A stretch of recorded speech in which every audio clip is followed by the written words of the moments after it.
Fala pessoal, aqui é o Gley, tem uma nova série de vídeos aqui do canal, dessa vez falando sobre back-end. Nessa série de vídeos a gente vai falar sobre Spring Boot e o Arimoc. Nesse primeiro vídeo eu preparei uma apresentação para introduzir os conceitos de Arimoc e como isso pode ajudar a gente durante o desenvolvimento das aplicações, beleza? Então, para começar, a gente vai construir uma aplicação back-end. Por que eu vou explicar isso aqui?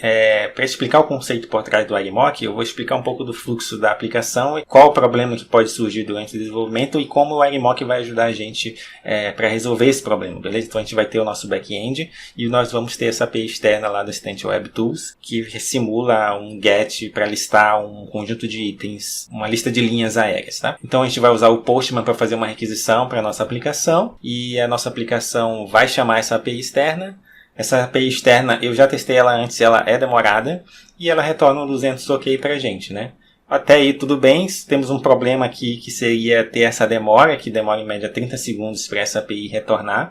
Vamos dizer que ela esteja em processo de maturação ainda, ou tem algum outro motivo que tem tornado ela lenta nos ambientes de desenvolvimento. Então esse já é um primeiro problema, porque a gente vai se tornar lento durante o nosso desenvolvimento. Um segundo problema é que a gente pode fazer uma requisição e lá eles estão fazendo algum tipo de teste e por conta disso a API está retornando erro, está instável e isso acaba atrapalhando nossos testes também, né? Porque a gente está tentando desenvolver alguma funcionalidade, quando tenta bater lá, acaba retornando erro. E é nesse cenário que surge o Arimoc. Segundo o próprio site, ele é um simulador de APIs baseado em HTTP. E alguns podem considerar ele aqui uma ferramenta de virtualização de serviço ou mock server, né? Um servidor mockado. Ele permite que a gente permaneça produtivo quando a API que nós dependemos não existe ou está incompleta, né? Isso pode reduzir o nosso tempo de horas para minutos, né? Dependendo do nível de instabilidade que a API que nós dependemos está. Ok, e qual é a ideia por trás dessa funcionalidade Recording Playback?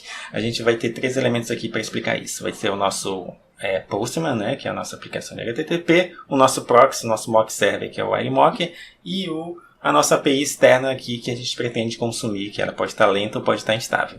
Então a gente vai ligar o modo gravado do Arimoc, vamos então fazer uma requisição não diretamente à nossa API, mas para esse intermediário que é o Arimoc, né, localhost que ele na porta padrão 8080 v1 airline. Perceba que o final é o mesmo aqui da aplicação de destino, né, da API de destino.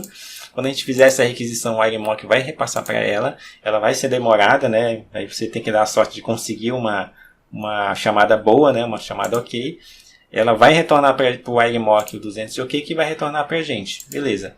A gente para essa gravação, dá um stop na gravação e o Arimoc, por padrão, nesse modo que a gente vai usar, ele vai salvar o stub, né? Que é um arquivo que tem todas as informações da requisição e da resposta dentro de uma pastinha chamada mappings v1 underline airline com um unique id.json. Vai salvar um arquivo JSON com essas informações da requisição, tá bom? Perceba que ele dá um nome aqui com base no endpoint, substituindo a barra por underline, tá bom? E adiciona um unique id para manter o nome do arquivo único, beleza? Aí, quando você para a gravação do Arimoc, imediatamente ele já começa a rodar no chamado modo playback. Ele começa a servir as chamadas que ele recebe a partir desses mappings, né? Tudo que estiver dentro dessa pasta mappings ele vai ler. Então, da próxima vez que a gente fizer a requisição para ver um airlines, né? A gente vai chamar o Arimoc, mas agora ele não vai mais lá para a API externa, né? Porque a gente parou o modo gravação e está no modo playback. O que ele vai fazer? Ele vai ler esse arquivo que ele gravou da chamada anterior e vai retornar para a gente muito mais rapidamente, né? E com um resultado já esperado que vai estar salvo dentro desse JSON. Tá, e como que isso se encaixa durante o desenvolvimento? Então, aqui, agora, considerando a nossa aplicação, o nosso back-end, a gente vai fazer essa chamada para o nosso back-end, né?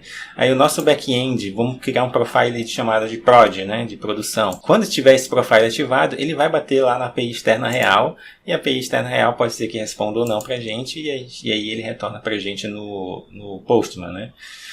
Ou a gente pode criar um outro profile que vai ser o local Arimoc, e nesse caso, em vez de bater na API lá que pode estar fora, que pode estar instável, ele bate no Arimoc que está rodando no modo playback local. O Arimoc vai ler lá do arquivo e vai retornar para a nossa aplicação back-end, que vai retornar para o nosso Postman, entendeu? E essa é a principal vantagem da gente utilizar o Arimoc durante o processo de desenvolvimento, porque a gente vai ganhar tempo, porque a API que a gente vai consumir pode estar fora, pode estar lenta, né? Pode estar instável, e além de agir igualzinho à aplicação externa, você consegue fazer diferentes casos de testes diferentes cenários de teste, você pode fazer com que ele retorne um 500, que ele retorne um 400, que ele retorne um valor diferente, dependendo de alguma regra de negócio que dependa desse valor, enfim. E por esse vídeo é isso, a gente viu os conceitos básicos do Arimoc e no próximo a gente vai aplicar na prática o recurso Recording and Playback no consumo da API do Instant Web Tools, beleza? Te vejo lá, até mais.